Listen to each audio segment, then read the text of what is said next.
दोनों का मेरा सिर्फ एक ही ब्रीफिंग था कि यार आप लोग साथ में चेयर में बैठना नहीं, एक जगह बैठना नहीं शूटिंग के टाइम पे। घोड़ से उधर होगा, गांधी यहाँ होगा। यार पिक्चर युद्ध बना रहा हूँ, ऐसे लगना नहीं चाहिए कि आपस में कुछ बड़ा पाव शेयर कर रहे हैं आप लोग दोनों बैठ के, तो वो नहीं होना चाहिए। गांधी और गोडसे के रोल निभाने वाले दीपक और चिन्मय ने बताया कैसे हुई कास्टिंग। सबसे पहले दीपक अंतानी साहब आए हमसे मिलने के लिए। सुन लिया था मैं फिल्म बना रहा हूँ। मैं अभी दीपक अंतानी जी को बुलाऊंगा स्टेज पे। प्लीज़ दीपक जी आइए and I will continue. Gandhi ji का रोल इन्होंने निभाया है एंड मेरे हिसाब से थी did a perfect job, very good job. ऊपर आइए दीपक जी।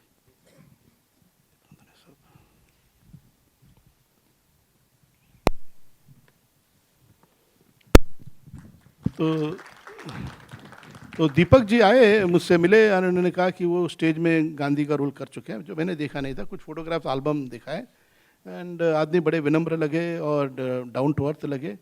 एंड मैंने आज तक अपने करियर में कभी ऑडिशन नहीं लिया, किसी का ऑडिशन नहीं लिया।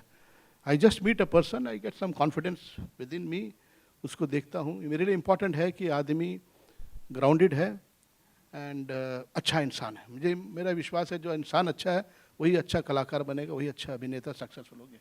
तो I immediately took him as a Gandhi for this film. Please आप बताइए आपका, दीपक जी। नमस्कार।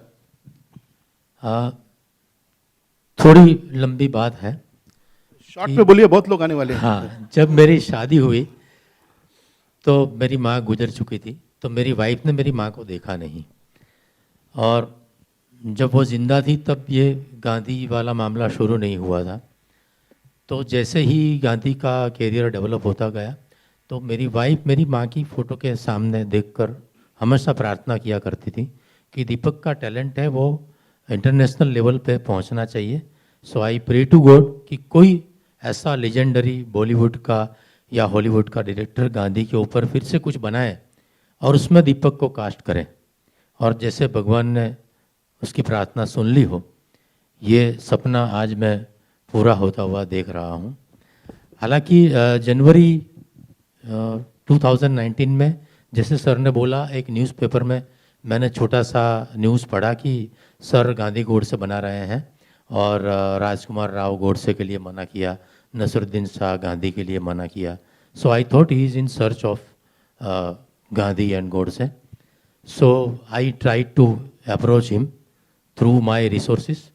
अनफॉर्चुनेटली मेरा एक दोस्त है जितेंद्र पुरोहित, जो इम्पा इफड़ा में काफ़ी एक्टिव है, उसको मैंने बताया तो ही सेड कि समझ लो तुम्हारा काम हो गया।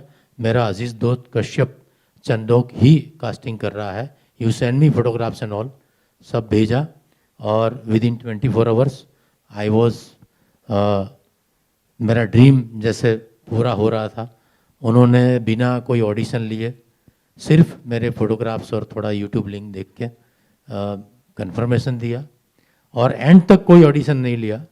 फिल्म के 2 दिन पहले मैंने सर को बोला, बोला सर एक का सीन एटलीस्ट चिन्मय के साथ पढ़ लें तो मुझे भी पता चले कि हमारा केमिस्ट्री कैसा रहेगा, क्या रहेगा। तो बोला हाँ ठीक है पढ़ लो। हमने एक ही सीन पढ़ा। I was mimicking Gandhi ji's voice. So सिर्फ एक ही इंस्ट्रक्शन इन्होंने दिया कि आप गांधी जी का वॉइस का मिमिक्री मत करो, you be original as Deepak Antani बोलो। इसके सिवा कोई इंस्ट्रक्शन नहीं दिया और rest is the history. Sir तो एक स्कूल है, इनके पास से मैंने acting, direction, as a human being बहुत कुछ ये प्रोजेक्ट के दौरान सीखने मिला है। So thank God and thank you Santoshi ji. हाँ, तो दीपक जी गांधी तो मिल गए हमें, अभी इनके सामने युद्ध करने के लिए गोडसे की ज़रूरत थी। तो once again I must clear कि ये सब र्यूमर था। नसीर से भी, नसीर हमारे अच्छे दोस्त हैं, बहुत बेहतरीन एक्टर हैं, लेकिन हमने कभी गांधी के लिए कंसीडर नहीं किया, ना राजकुमार राव को कंसीडर किया है, वो भी बड़े अच्छे कलाकार हैं। जैसे मैंने कहा I was looking for a Marathi actor. तो अगेन मेरे ख्याल से कश्यप ने इनका जिक्र किया, चिन्मय मांडलेकर का। तो मैंने इनका कोई प्ले भी देखा नहीं था, कुछ नहीं देखा था, नॉट मैंने मराठी का जाना नहीं था। तो चिन्मय जी ऊपर आइए, मैं फिर बाद में बात करता हूँ। चिन्मय मांडलेकर बहुत ही खूबी से निभाया गोडसे का कैरेक्टर।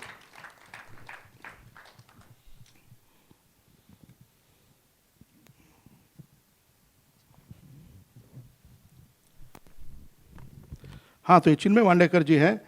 तो ये आकर मुझसे मिले, घर पे आए मेरे, उस वक्त कोई शूट कर रहे थे, ये दाढ़ी पूरी दाढ़ी मूछी वगैरह पूरा भरा हुआ था इनका, तो ये वॉज नॉट लुकिंग एनीवेयर, जैसे आज पिक्चर में लग रहे हैं जो लुक है वो नहीं था इनका, कोई और लुक था। तो मैंने इनसे बात की, 10-15 मिनट बात की, and I said okay Chinmay let's do, Godse का रोल तुम कर रहे हो। तो even he was taken back surprise कि यार क्या हो गया इमीडिएटली, बातचीत कुछ नहीं। But can you hear me, मैं बहुत कम बोल रहा हूँ, धीरे बोल रहा हूँ क्या? सुन रहे ना, ठीक है। तो चिन्मय को ओके कर लिया मैंने, बिकॉज मैं उनके आँख में एक आग, एक फायर देख रहा था। That is very important for me, for an artist. I watch his eyes, उसकी आंखें देखकर मैं समझ जाता हूँ will he able to deliver और नॉट, या किस हद तक डिलीवर करेगा। और ईश्वर की कृपा है कि मैं आर्टिस्टों से काम करा भी लेता हूँ, अगर उनमें पेशेंस है, इच्छा है काम करने की, मेहनत करने की उनमें ये है इच्छा है, तो मैं काम करा लेता हूँ। तो वो कॉन्फिडेंस था मुझ में, एंड आई साइंड चिन्मय। ये मुझे बाद में पता चला कि NSD के भी हैं, तो मेरे पास NSD के तो बहुत ही टैलेंटेड होंगे, एंड असगर साहब के साथ भी काम कर चुके हैं, एंड मराठी में काफ़ी नाम है, ये सब बाद में मुझे पता चला। और अब मैं देख रहा हूँ कि ये तो बड़े स्टार हैं मराठी में तो अभी, एंड हिंदी में भी स्टार बन गए ये। तो I am very happy working with Gandhi and Godse, Deepak Antani and Chinmay Mandlekar. एक और चीज़ मैं कहना चाहूँगा, इन दोनों को मेरा सिर्फ एक ही ब्रीफिंग था कि यार आप लोग साथ में चेयर में बैठना नहीं, एक जगह बैठना नहीं शूटिंग के टाइम पे, गोडसे उधर होगा, गांधी यहाँ होगा। यार पिक्चर युद्ध बना रहा हूँ, ऐसे लगना नहीं चाहिए कि आपस में कुछ बड़ा पाव शेयर कर रहे हैं आप लोग दोनों बैठ के, तो वो नहीं होना चाहिए। तो वो इन लोगों ने बिल्कुल निभाया। गोडसे को मैंने बोला जब भी गांधी की तरफ देखोगे तो look at him with contempt, you don't like him यार। गांधी को बोला आप देखो कुछ भी करो, जैसे भी करो, मुस्कुराओ भी नहीं भी करो चलेगा, but Godse should not smile at you. वो बिल्कुल शूटिंग के टाइम बात ही नहीं करता था इनसे, इग्नोर करके चला जाता था। ये बेटे नमस्ते ही बोलते थे, नमस्ते का जवाब नहीं देता था। तो वो निभाया इन्होंने, और पिक्चर में भी I more than satisfied with both of them.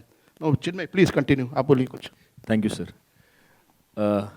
जब एक्टिंग करना हम शुरू किया था, तब जो सपने देखते थे कि किसी दिन ट्रेन से उतरेंगे मुंबई में और यश चोपड़ा मिलेंगे और सुभाष घई मिलेंगे और राजकुमार संतोषी मिलेंगे और वहाँ उनसे हम मिलेंगे और उनकी फिल्म, ये बहुत बड़े सपने हुआ करते थे तब। वो दे वर लाइक सिल्वर ड्रीम्स। जिस दिन, मुझे अभी भी याद है कश्यप का, जिस दिन मुझे फ़ोन आया था कि राजकुमार संतोषी सर को आपसे मिलना है, पहले तो मैंने फ़ोन काट दिया ये समझ के कि कोई दोस्त मजाक कर रहा है। लेकिन दोबारा फ़ोन आ गया कि सर आपने सुनी मेरी बात? मैंने बोला हाँ, कहाँ मिलना है, क्या है? और जब मैं गया, and as sir said, he spoke to me for like 10-15 minutes, और उन्होंने एक ही सवाल पूछा, कर लोगे? तो मैंने बोला सर करना क्या है लेकिन?